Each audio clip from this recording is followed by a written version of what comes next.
এই মাছ আগে ঈদের আগে 4200 4300 টাকা কেজি বিক্রি করছি, এখন মাত্র 3000। কেউ নিচ্ছে না, এলিয়ে থুয়ে দিতেছি। কেউ নিবে না কেন ভাই? নিবে তো ভাই। হ্যাঁ, তারপরে বলে দাম বেশি, তাহলে অনেকে মাগনা দিব। মানে আপনি দেখে একটু আর কিছু করেন। ঈদের আগের দিন এই মাছ 4042 টাকা কেজি বিক্রি করছি, আর এখন এখন মাত্র 3000 হাতি, তারপরে নেয় না, এই জন্য রাগ করে বক্সে থুয়ে দিতেছি। এটা কোনো কথা ভাই? এটা কোনো কথা কইলেন? জি, মানে আপনি যদি আমরা বলি ভাই কোন জায়গার ইলিশ একটু বলেন। এটা অরিজিনাল চাঁদপুর ভাই। চাঁদপুরের কেমনে বুঝবে মানুষ, কেমনে বুঝবে একটু বলেন তো ভাই।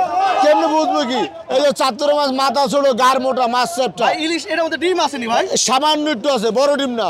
যত বড় ডিমালা নেবেন তত দাম কম, যত বড় ডিমালা নেবেন তত দাম কম। তাহলে ছোট ডিম নেবেন দাম বেশি। তাহলে 4200 টাকার ইলিশ এখন 3000। হ্যাঁ, 4200 ইলিশ দিচ্ছে না। দিন। হ্যাঁ ভাই আপনার হেও নিচ্ছে না। আর একটু কম রাখেন ভাই। না, আর কম হবে না, একদম একদম আজকের জন্য, এখনকার জন্য একদম 3000। ভাই একটু মোবাইল নাম্বারটা বলেন। আমার মোবাইল আছে 017 9625 7145।